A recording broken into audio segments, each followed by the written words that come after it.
प्रेम में दूरी नहीं होती है राधे।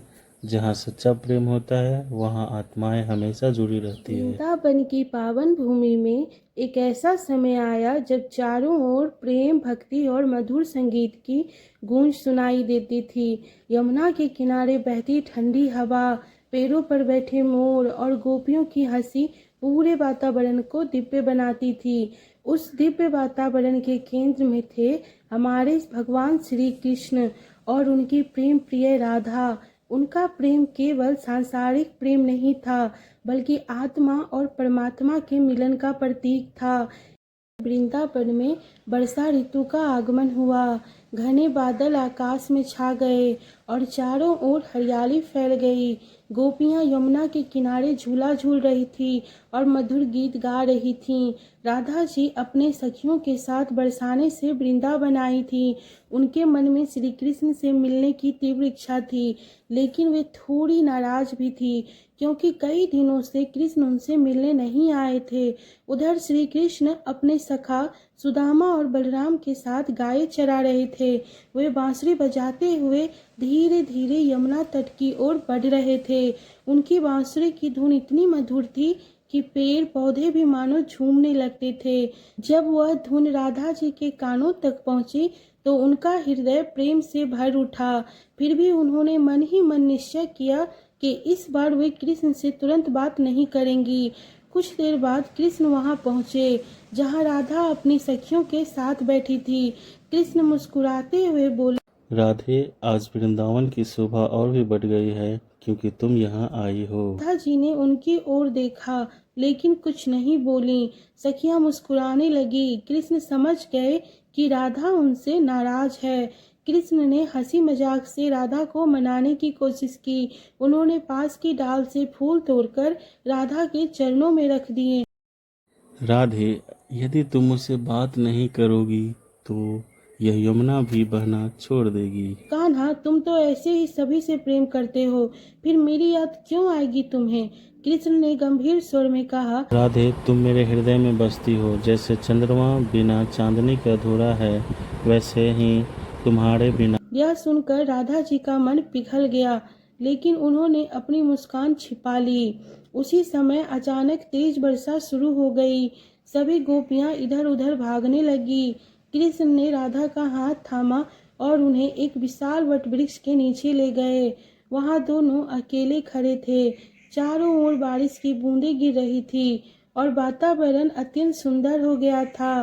कृष्ण ने अपनी बांसुरी निकाली और एक मधुर राग बजाने लगे।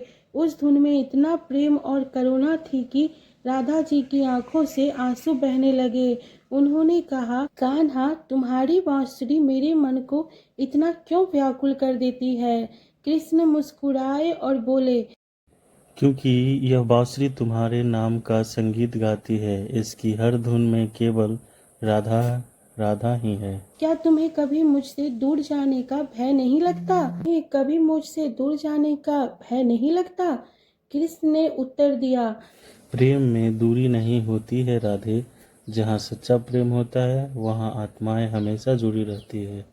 उनकी बातें चल ही रही थी कि तभी एक वृद्ध साधु वहां पहुंचे। वे भीग चुके थे और अत्यंत थके हुए लग रहे थे। राधा जी तुरंत उनके लिए जल और फल लेकर आई। कृष्ण ने अपने पीताम्बर का एक भाग फाड़कर साधु को उड़ा दिया। साधु उनकी सेवा और प्रेम देखकर अत्यंत प्रसन्न हुए। उन्होंने कहा, तुम दोनों का प्रेम संसार के लिए आदर्श बनेगा। यह प्रेम किसी स्वार्थ पर आधारित नहीं है, बल्कि भक्ति और समर्पण का प्रतीक है। साधु ने कहा, एक दिन ऐसा आएगा जब लोग तुम्हारे प्रेम को याद करके अपने जीवन में सच्चे प्रेम का अर्थ समझेंगे। यह कहकर साधु वहां से चले गए। उस दिन के बाद राधा और कृष्ण का प्रेम और भी गहरा हो गया। वे यमुना तट पर बैठकर घंटों बातें करते, बांसुरी सुनते और वृंदावन की सुंदरता का आनंद लेते। गोपियां भी उनके प्रेम को देखकर आनंदित होती थीं।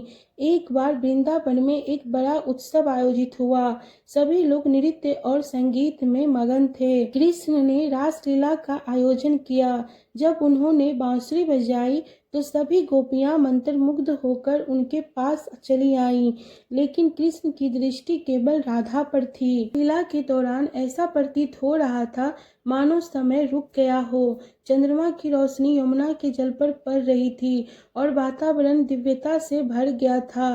राधा और कृष्ण का नृत्य इतना सुंदर था कि देवता भी स्वर्ग से देखने आए।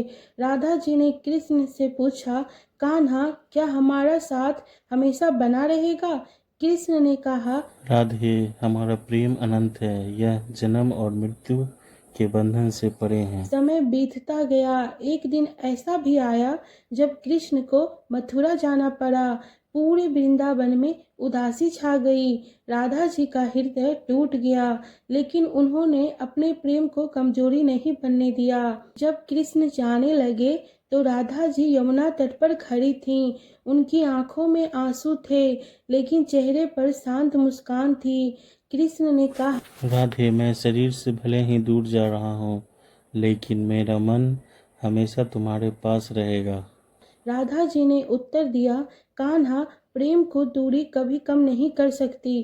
तुम जहाँ भी रहोगे मैं तुम्हारे हृदय में रहूंगी। कृष्ण मथुरा चले गए, लेकिन वृंदावन की हर गली, हर वृक्ष और हर नदी में उनकी याद बस गई। राधा जी ने अपना जीवन कृष्ण की भक्ति में समर्पित कर दिया। वे हर दिन यमुना तट पर जाकर कृष्ण की बांसुरी की धुन को याद करती। कहते हैं कि सच्चा प्रेम कभी समाप्त नहीं होता। राधा और कृष्ण का प्रेम आज भी लोगों के हृदय में जीवित है। उनका प्रेम यह सिखाता है कि प्रेम केवल पाने का नाम नहीं, बल्कि समर्पण, विश्वास और त्याग का नाम है। आज भी जब वृंदावन में कोई भक्त राधे कृष्ण का नाम लेता है तो वहाँ की हवा प्रेम और भक्ति से भर जाती है। लोग मानते हैं कि राधा और कृष्ण की आत्माएं आज भी वृंदावन में निवास करती है और अपने भक्तों को प्रेम के मार्ग दिखाती हैं। राधा कृष्ण की यह कथा केवल एक कहानी नहीं, बल्कि जीवन का संदेश है। यह हमें सिखाती है कि सच्चा प्रेम कभी स्वार्थी नहीं होता। उसमें केवल समर्पण, विश्वास, त्याग और आत्मिक जुड़ाव होता है। दोस्तों, अगर आपकी ज़िंदगी में भी कोई सच्चा प्रेम करने वाला हो और आपको अगर ये कहानी अच्छी लगी हो तो एक लाइक, शेयर, सब्सक्राइब जरूर करें। धन्यवाद।